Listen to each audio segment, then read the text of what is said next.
Magandang gabi po sa lahat. Ako po si Jivon Glenn L. Canday mula sa Bitina National High School, Baitang 10.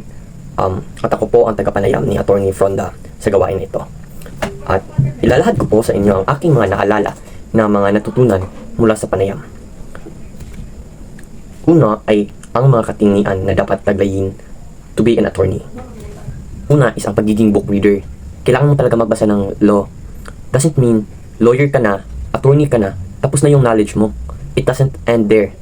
Dahil, according to her, ang system sa law is, I think they call it the jurisprudence, where each year, nadadagdagan yung mga laws. So, you have to be updated, you do your research, familiarize with the new constitutions. At pangalawa is to become a good writer. According to Attorney Fronda, one of the skills that nakatulong sa kanya na maging good lawyer at ma-lessen ang hirap to become an attorney is being a good writer. Because when you make your argument, you write it with the proper grammar po and statement of your sentence.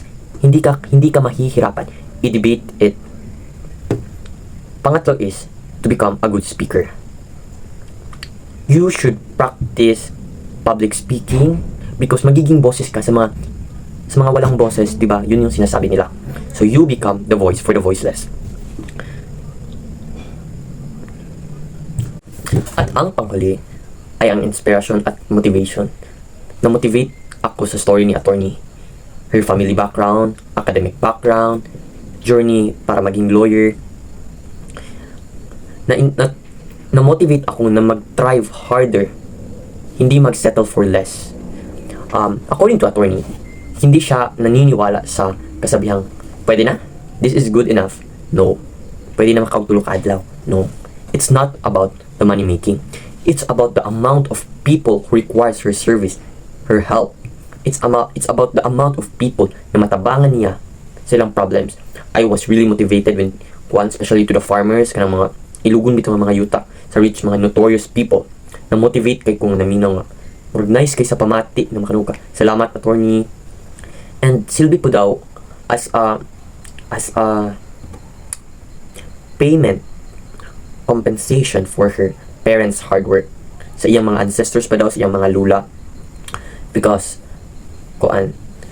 thanks to their farm, I think, ang family background ni Attorney is, ang iyahang family is for her mother's side, it's fisheries, and her father's side is more on farming. And when they moved to Shokon, they shifted their family business more into farming, and she is really grateful for all the hard work from her ancestors. Mga lupa, hindi talaga sinayang ng mga ancestors niya, kaya malaking tulong talaga ito.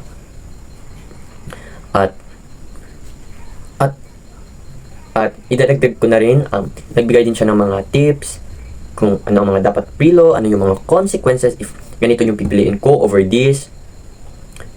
Accountancy, pol-sci, ano ang mga dapat ko i-cultivate, i-enhance. Yun ang mga natutunan ko sa aking panayam. At doon po nagtatapos ang aking video. Maraming salamat po.